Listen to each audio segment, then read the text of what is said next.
Students, आज हम बात कर रहे हैं जो +1 का एग्ज़ाम हुआ था 2023 में मार्च में, उसको सॉल्व करेंगे। तो उसका जो फर्स्ट क्वेश्चन है वो देखते हैं।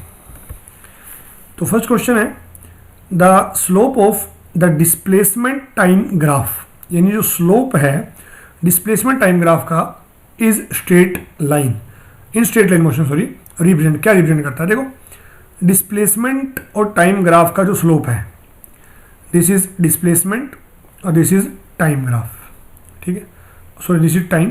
तो डिस्प्लेसमेंट टाइम ग्राफ का मान लो एक पर्टिकुलर सिचुएशन में हम ग्राफ बढ़ा रहे हैं कि जब डिस्प्लेसमेंट और टाइम दोनों डायरेक्टली बढ़ते जाएं, यानी कि S is directly proportional to T। अगर ऐसी सिचुएशन है तो ये ग्राफ बनेगा। अब ग्राफ से जैसा भी बने अलग अलग सिचुएशन के हिसाब से। अब इसका जो स्लोप है, स्लोप क्या होगा, दिस, ठीक है, ये एंगल थीटा। तो जो स्लोप है वो क्या होता है किसी ग्राफ का, the slope is equal to tangent theta and S यानी ds यानी वाई एक्सिस पे जो होगा डिवाइडेड बाय टाइम। तो ds बाई dt क्या होता है, वेलोसिटी। तो इसका मतलब velocity is the right option, तो C is the correct answer. Next question देखते हैं। तो नेक्स्ट क्वेश्चन है 50 newton and 60 newton forces are acting in opposite direction at a point, यानी एक पॉइंट के ऊपर, ये हमने पॉइंट माना, एक तरफ फोर्स लग रहा है 60 न्यूटन और एक तरफ फोर्स लग रहा है 50 न्यूटन। अब दोनों फोर्सेस की डायरेक्शन क्या एक दूसरे के अपोजिट है। जब दो वेक्टर एक दूसरे के अपोजिट डायरेक्शन में हो तो नेट क्या होता है, एक में से दूसरा माइनस हो जाएगा। इसका मतलब जो नेट फोर्स है वो क्या आएगा, 10 न्यूटन आएगा। नेक्स्ट क्वेश्चन देखते हैं। नेक्स्ट क्वेश्चन है a force of 98 newton is just able to move a block of mass 20 kg on a rough horizontal surface. मतलब फ्रिक्शनल क्वेश्चन है ये। जैसे ये एक सरफेस हुआ और यहाँ एक ऑब्जेक्ट हो गया, ये ऑब्जेक्ट है, ठीक है। अब इस ऑब्जेक्ट पे हमने एक फोर्स लगाया और वो फोर्स कितना है, 98 न्यूटन है। कहते हैं ये जो फोर्स है ना, ये is just able to move. Just able to move का मतलब ये जो अप्लाइड फोर्स है वो किसके बराबर होगा, फ्रिक्शनल फोर्स के। किसके बराबर होगा, फ्रिक्शनल फोर्स के। इसका मतलब the force applied force is equal to the force of friction, ठीक है। और फोर्स ऑफ फ्रिक्शन क्या होगा, म्यू। म्यू का मतलब coefficient of friction into R. अभी जो आर है वो क्या है, आर क्या होता है, नॉर्मल रिएक्शन। तो आर है, दिस इज नॉर्मल रिएक्शन, और एक फोर्स नीचे की तरफ होगा जो क्या होगा, इस ऑब्जेक्ट का वेट यानी mg। इसका सीधा सा मतलब है कि जो r है वो किसके बराबर हो जाएगा, mg के बराबर। तो यहाँ से जो f है that is equal to mu into m into g. अब हमें पूछा गया है कोफिशिएंट ऑफ फ्रिक्शन पूछा है और g लेना है 9.8, यानी म्यू चाहिए। तो mu is equal to f by m और g। f कितना है, 98 है। मास कितना दिया हुआ है, मास है 20 kg और g कितना है, 9.8 है, ठीक है ना। 0 हटेगा तो ऊपर 0 पॉइंट हटेगा, तो 98 ये आ गया 10, यानी 10/20। 10/20 का मतलब 1/2 और 1/2 का मतलब 0.5 इसका आंसर आ जाएगा भाई, ठीक है। तो ऑप्शन नंबर ढूंढेंगे, ऑप्शन नंबर बी इसका जो है करेक्ट आंसर होगा। क्वेश्चन नंबर 3 देखते हैं। क्वेश्चन नंबर 3 है when the momentum of a body is increased by 2 times, यानी मोमेंटम 2 गुनी हो चुकी है, तो काइनेटिक एनर्जी क्या होगी। देखो, काइनेटिक एनर्जी का मोमेंटम से एक रिलेशन है, kinetic energy is equal to p² by 2m। अब ये कहते हैं कि जो नई काइनेटिक एनर्जी है वो क्या होगी, माना E डैश है, मोमेंटम कितनी होगी, 2 डबल, तो 2p² और बाई में मास तो वही रहेगा, ठीक है। तो ये हो गया 4p² बाई में 2m। अब ये जो वो क्या है, इनिशियल एनर्जी है, तो इसका मतलब जो नई एनर्जी है वो क्या होगी, 4 टाइम होगी किसका, शुरुआत वाली एनर्जी का, ठीक है। तो करेक्ट ऑप्शन हमारा क्या होगा, the energy becomes 4 time. 4 time कहाँ है, C will be the correct answer. Fifth question देखते हैं।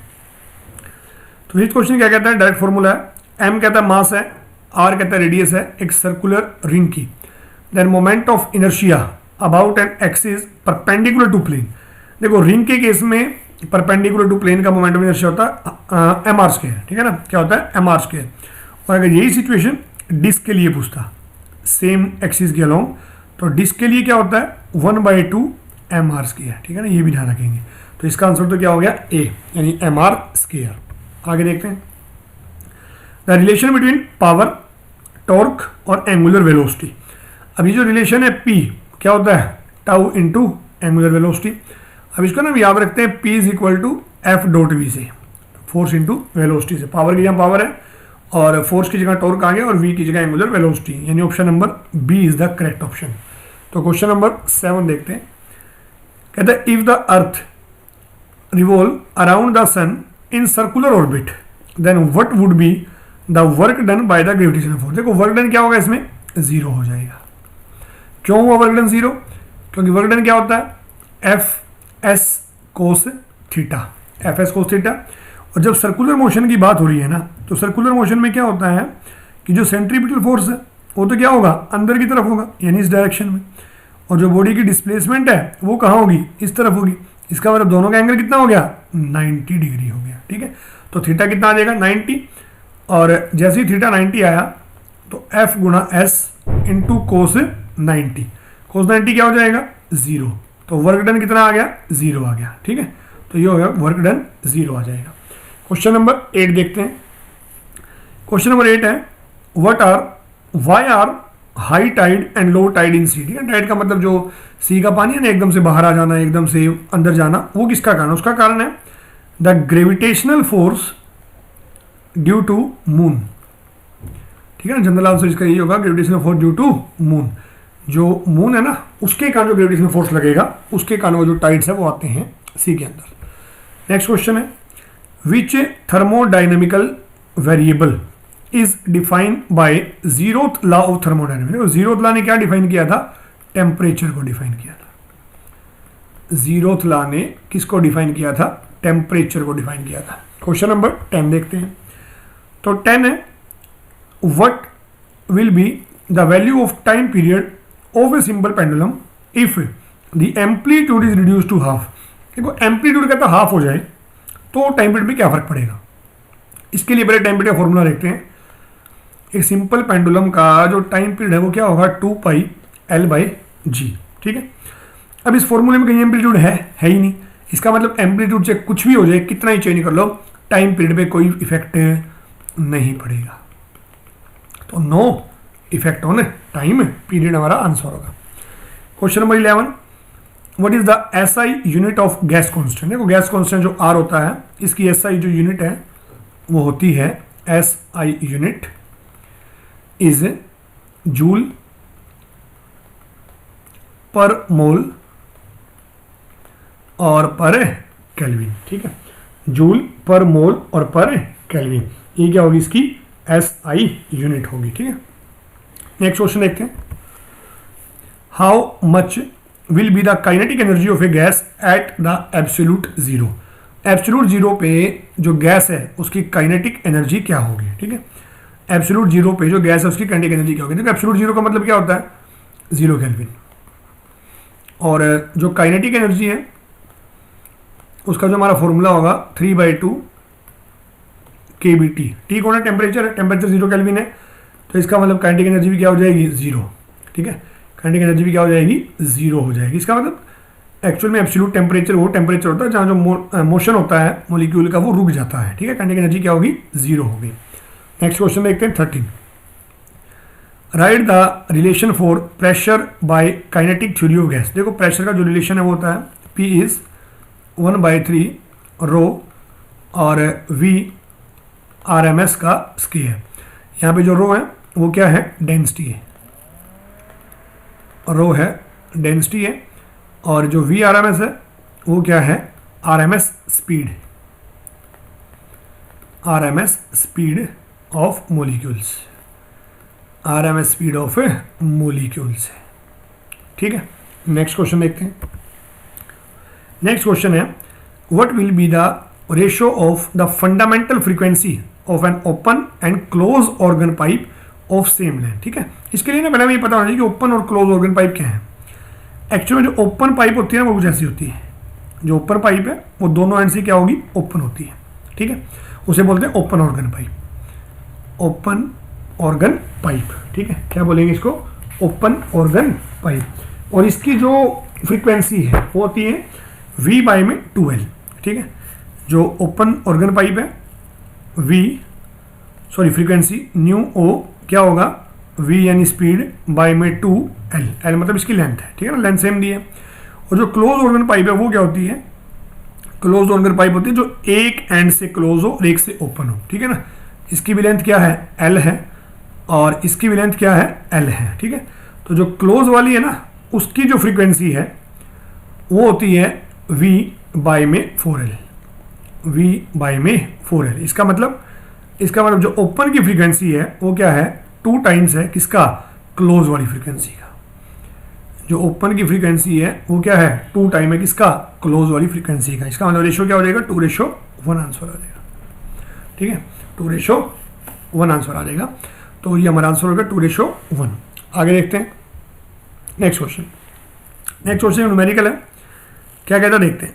In a relation F is equal to A plus B x, F कहता है फोर्स है, X कहता है डिस्टेंस है, then calculate the dimension of A and B। देखो इस तरह क्वेश्चन करने से पहले हमें एक बेसिक सी बात पता होनी चाहिए।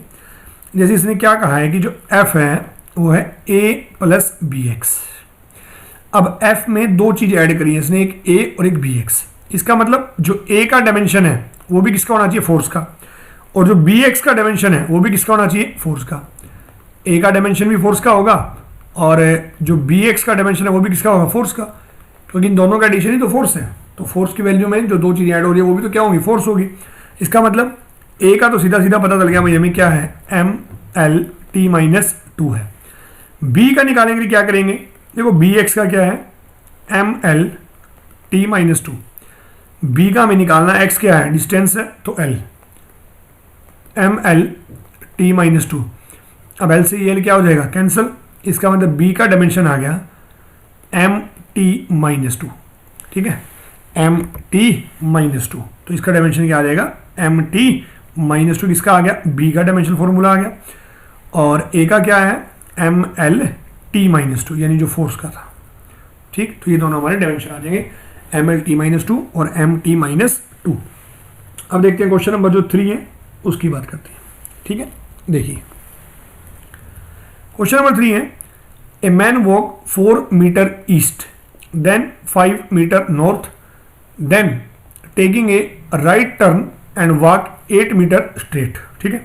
Calculate the distance and the displacement. इसके लिए हमें थोड़ा डायरेक्शन का ध्यान होना चाहिए, ध्यान रखेंगे आप इस बात को। ये है नॉर्थ और ये है साउथ और ये है ईस्ट और ये क्या है, वेस्ट। अब देखते हैं, सबसे पहले कहाँ गया, 4 मीटर ईस्ट की तरफ, मतलब यहाँ से चला मान लो तो कुछ ऐसे गया, और कितना गया, 4 मीटर ईस्ट की तरफ। उसके बाद 5 मीटर कहाँ गया, नॉर्थ, मतलब कुछ ऐसे, और ये कितना है, 5 मीटर नॉर्थ है। उसके बाद राइट टर्न, अब राइट टर्न इस तरफ होगा ना, इस तरफ, ठीक है। तो राइट टर्न कहाँ होगा, इस तरफ होगा, और राइट टर्न लेने के बाद कितना चला दोबारा, 8 मीटर। कितना चला है, 8 मीटर, ठीक है। तो कहता है डिस्टेंस और डिस्प्लेसमेंट बताओ। बड़ा सिंपल है, डिस्टेंस तो क्या होगा, टोटल जितना भी पाथ इसने कवर किया वो क्या होगा, डिस्टेंस 4, ठीक है, प्लस फिर 5 चला, फिर 8 चला, तो 5 और 4 9 और 8 यानी 17 मीटर, 17 मीटर।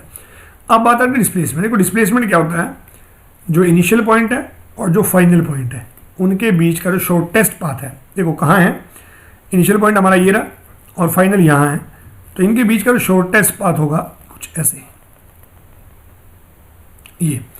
अब इसको निकालने के लिए हम क्या करें वो देखें। ये जो पॉइंट है ना इसको आगे बढ़ाओ कुछ ऐसे, और यहाँ से भी इसको नीचे लेके जाएं। अब ये जो साइड है वो क्या है, 5 है, और ये जो है वो कितना है, 8 है।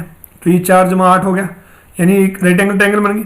4 + 8 12, और ये कितना हो गया, 5। तो ये डिस्प्लेसमेंट है हमारी, यहाँ से लेकर मान लो ये जो ए पॉइंट है और ये बी है और ये क्या है, सी। तो ए बी हमारी क्या है, डिस्प्लेसमेंट है, और ये भी जो डिस्प्लेसमेंट है वो क्या है, ट्रायंगल का हाइपोटेन्यूज बन गया।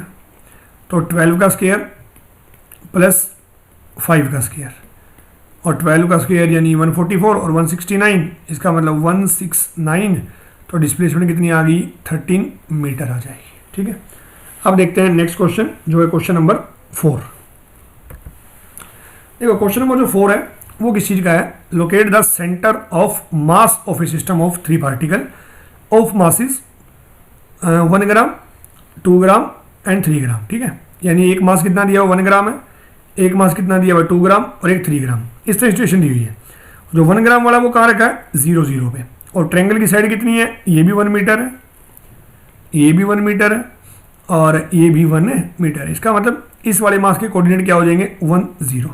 ठीक है, अब इसके कोऑर्डिनेट क्या होंगे, देखो ये जो पॉइंट है ना एक्स एक्सिस में यहाँ से यहाँ तक यानी हाफ, तो एक्स में तो कोऑर्डिनेट क्या हो गया 1/2, वाई में क्या होगा, ये जो हाइट है इस ट्रायंगल की, और ये जो हाइट होती है ना ये कितनी होती है, √3/2 होती है।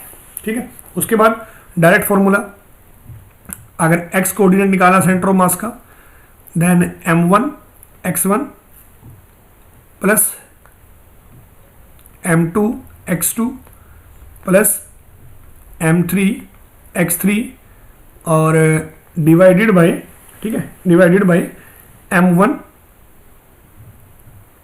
प्लस m2 प्लस m3, तीनों को डिवाइड कर देंगे। अब m1 कितना है 1 है, x1 कितना 0 हो जाएगा, कोऑर्डिनेट क्या है 0 है ना x का पहले का, m2 कितना है 2 है और कोऑर्डिनेट कितना है 1 है, m3 कितना है 3 है और कोऑर्डिनेट कितना है 1/2 है, और डिवाइड करेंगे तीनों मास 1 + 2 + 3, ठीक है ना, 1 + 2 + 3। और जब इस पूरे को सोल्व करेंगे ना तो ये जो सोल्व करने के बाद आएगा भाई वो आएगा x cm in centre of mass is equal to 7/12। ठीक है, अब इसी पैटर्न पे क्या निकालेंगे, YCM के लिए again m1 y1 m2 y2 plus m3 y3 और divided by m1 plus m2 और प्लस m3। इस बार फिर वैल्यू रखेंगे 1 × 0 प्लस 2 × 0 प्लस 3 × √3/2 और डिवाइडेड बाय तीनों मास जोड़ देंगे यानी 6। ठीक है, तो ये सोल्व करने के बाद क्या आएगा, √3/4 आएगा, डेट इज इक्वल टू √3/4। ठीक है, तो नेक्स्ट क्वेश्चन देखते हैं। नेक्स्ट क्वेश्चन है एरर के ऊपर, कैसे देखते हैं। सबसे पहले कहते हैं क्वांटिटी है, और जो क्वांटिटी है वो क्या है, x is equal to this a³ b² में c, यानी मल्टीप्लाई में है कुछ क्वांटिटी और कुछ डिवाइड में, and the percentage error in measurement of a का परसेंटेज एरर जो है 1% है, b का 2 है और इसका क्या है 3% respectively. Find the maximum percentage error in the measurement of physical quantity. देखो जो प्रोडक्ट में और डिवाइड में होता है ना, तो जो टोटल एरर होगा ∂x/x वो क्या होगा 3 ∂a/a, मतलब जो a का है, प्लस b की जो पावर है ∂b/b और c की जो पावर है -1 नहीं लेनी, +1 नहीं लेनी है, 1 और ∂c/c। सभी वैल्यू रख देंगे 3 × 1% प्लस 2 × 2% प्लस 1 × 3%, तो ये कितना आएगा 3 + 4 + 3 यानी 10% जो है उसका क्या होगा, राइट आंसर होगा। ठीक है, नेक्स्ट क्वेश्चन देखते हैं। नेक्स्ट क्वेश्चन सिंपल पेंडुलम पर। पहले पूछा कि व्हाट इज सिंपल पेंडुलम। देखो सिंपल पेंडुलम क्या होता है, जिसमें एक बहुत ही पतला सा धागा लिया जाता है, बहुत ही पतला स्ट्रिंग होता है और उसमें एक मेटेलिक बॉल, जिसे बो बोलते हैं, वो टांग दी जाती है। That arrangement is called a simple pendulum. ठीक है, अब क्वेश्चन क्या है इसमें, the bob of simple pendulum has a mass of 0.25 mass है 0.025 kilogram. The effective length of the string is, यानी लेंथ है 1 metre and the time period is 2 second. ठीक है, तो पूछा क्या है, calculate the value of acceleration due to gravity, यानी जी निकालना है। अब टाइम पीरियड जो है सिंपल पेंडुलम का वो होता है 2π√L/g। ठीक है, अगर हम दोनों तरफ स्क्वायर करें तो ये t² और ये 4π² और ये L/g। हमें तो g चाहिए, तो g is equal to 4π² into L और बाय में t²। तो 4 × 3.14 का स्क्वायर इंटू लेंथ कितनी है 1 मीटर है ना लेंथ। ठीक है, और टाइम पीरियड कितना है 2 का स्क्वायर यानी कि 4।